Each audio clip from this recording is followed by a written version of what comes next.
بسم اللہ الرحمن الرحیم۔ السلام علیکم معزز طلبہ کرام، آپ سب کیسے ہیں؟ آج ہم تفسیر بیضاوی کے سبق نمبر 154 کو پڑھیں گے۔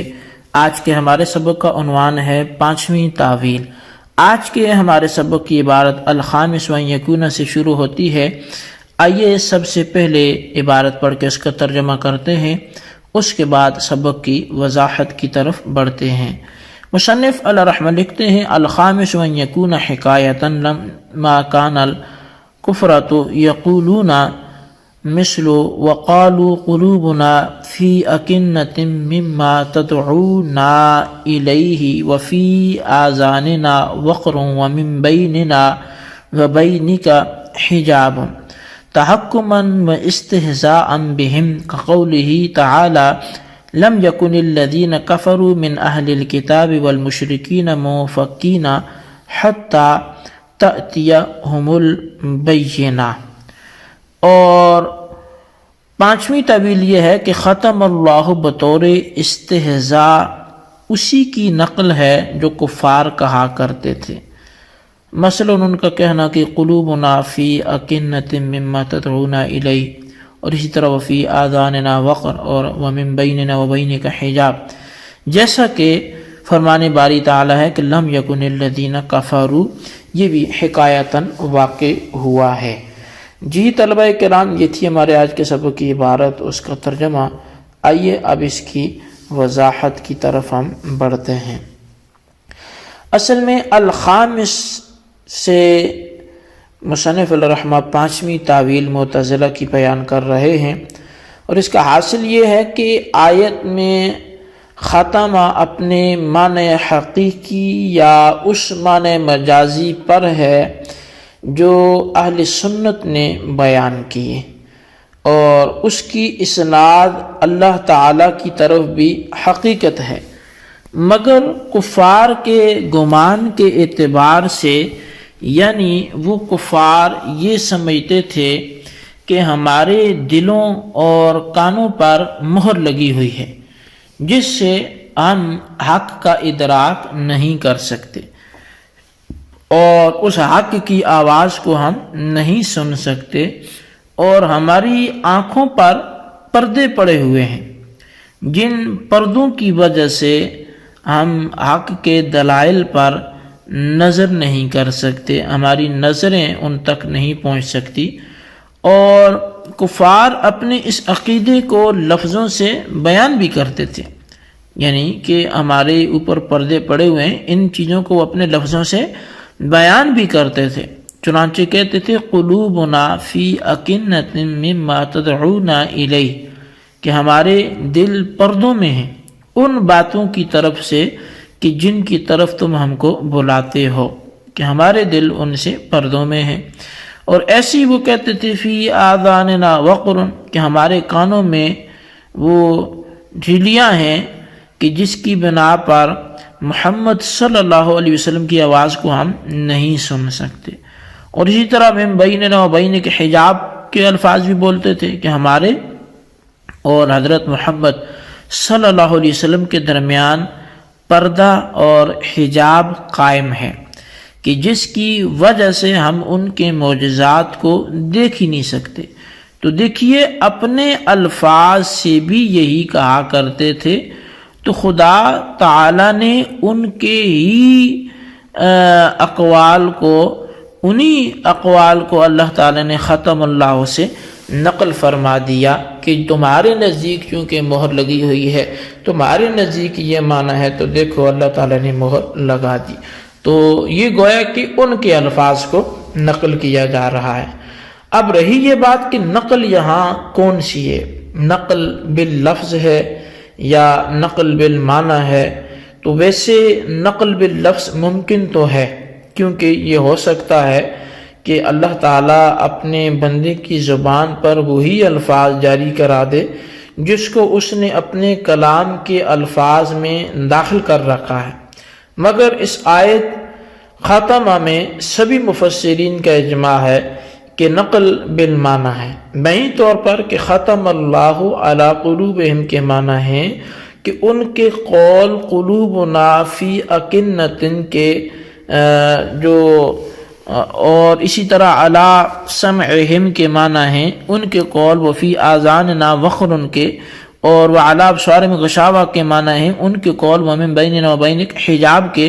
اور جب آیت حکایت ٹھہری کفار کے اقوال کی تو اگر خدا کی طرف نسبت کبھی لازم آئے گی تو وہ کفار ہی کے عقیدے کے اعتبار سے لازم آئے گی، اور انہی کو یہ کہا جائے گا کہ انہوں نے خدا کی طرف قبیح کو منسوب کیا، نہ کہ معتزلہ کے گمان و عقیدے کے اعتبار سے۔ بس مقصد جو ہے وہ معتزلہ کا حاصل ہو گیا۔ اب رہی یہ بات کہ ان کے اقوال کی حکایت سے خدا کا مقصد کیا ہے، تو جواب یہ ہے کہ مقصد جو ہے اللہ تعالیٰ کا ان کے اقوال کا حکایت کر کے وہ کفار کا تحکم اور کفار کا مذاق اڑانا ہے، بہین طور پر کہ جب ان کا قول ظاہر البطلان ہے اور اس کو نقل کرنے والا خدا ہے جو حکیم ہے، اور جب ظاہر البطلان قول کو کوئی حکمت والا، کوئی دانا، کوئی حکیم نقل کرتا ہے تو اس کا مقصد اس قول باطل کے قائلین کا مذاق اڑانا ہوتا ہے۔ بس اسی طرح آیت میں بھی یہی معنی مراد ہوں گے، اور اس کی نظیر کے جہاں پر خدا نے کفار کے قول کو محض تحکم و استہزاء کے واسطے نقل فرمایا ہو، وہ فرمان خدا ہے کہ لم یکن الذین کفروا من اہل الکتاب والمشرکین منفکین حتی تأتیہم البینہ۔ اب آیت میں بینہ سے مراد وہ رسول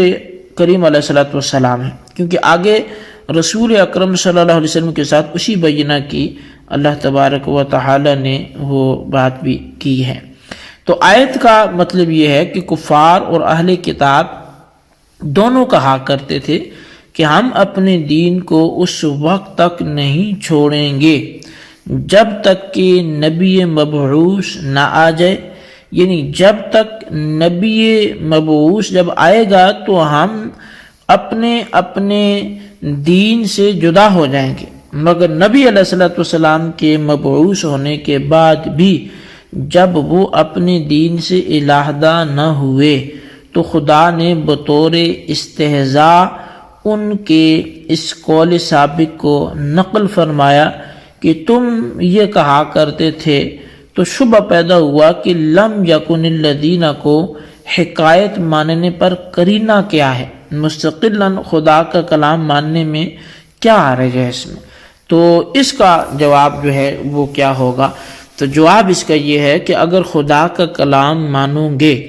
تو خدا کا اپنے کلام میں وہ کاذب ہونا لازم آئے گا، اور خدا کا کاذب ہونا یہ تو محال ہے، اور اللہ تبارک و تعالی چونکہ ہر عیب سے، ہر نقص سے وہ پاک ہے، اور کذب کو اس کی قدرت کے تحت داخل ماننا یہ بھی درست نہیں ہے۔ تو اللہ تبارک و تعالی تمام عیوب سے منزہ اور مبرہ ہے، اور اس کے کلام کا کذب پر محمول کرنا یہ بھی اس کے شان کے خلاف ہے، تو کذب کسی بھی انداز سے اس تک رسائی نہیں رکھتا، اور اس میں اللہ کی قدرت کا نقص بھی نہیں کہ وہ ہر شے پہ قادر ہے تو پھر کذب پہ کیوں قادر نہ ہو، اس لیے کہ کذب جو ہے یہ ان عیوبات اور ان رذائل میں سے ہے کہ جو اپنی گھٹیا ہونے کی وجہ سے تحت قدرت الہی جانے کی صلاحیت نہیں رکھتا، اس میں قدرت خداوندی کا کوئی نقص نہیں ہے۔ تو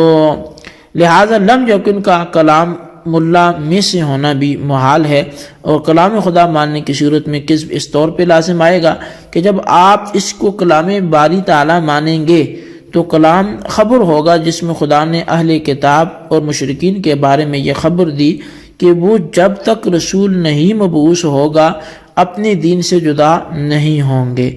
تو گویا خدا تعالیٰ نے عدم انفاق عن الدین کی غایت اتیان رسول کو قرار دیا، اور قاعدہ ہے کہ جب کسی حکم کی غایت آ جاتی ہے تو وہ حکم ختم ہو جاتا ہے اور غائط کے ما بعد اور حکم سابق کے خلاف حکم جاری ہوتا ہے۔ اگر ما قبل غائط ثبوتی حکم ہوتا ہے تو ما بعد پر سلبی جاری ہوتا ہے، اور اگر ما قبل پر سلبی ہوتا ہے تو ما بعد پر ثبوتی۔ پس جب عدم انفکاک کی غائط ایتان بینہ کو قرار دیا گیا تو اتیان بینہ کے بعد انفکاک عن الدین کا حکم وہ ثابت ہونا چاہیے، اور رسول کے آنے کے بعد سبھی اہل کتاب اور مشرکین کو اپنے دین سے جدا ہو جانا چاہیے۔ حالانکہ ہم دیکھتے ہیں کہ رسول اللہ صلی اللہ علیہ وسلم کے آنے کے بعد بھی وہ ایسا نہیں ہوا، تو لہٰذا یہی اس کا مطلب ٹھہرا۔ جی طلبہ کرام، یہ ہمارے آج کی سبق کی عبارت ترجمہ، اس کی وضاحت، اس کو اچھی طرح سمجھیں، اس کے خلاصے کو اپنے رجسٹر پر ضرور لکھیں، بالخصوص اس سوال کا جواب دیں، اور وہ سوال یہ ہے کہ 5ویں طویل کا خلاصہ تحریر کریں۔ اللہ تبارک و تعالیٰ سے دعا ہے جو کچھ ہم نے پڑھا سنا اسے یاد رکھنے کی توفیق نصیب فرمائے، آمین بجاہ نبی الامین صلی اللہ علیہ وسلم۔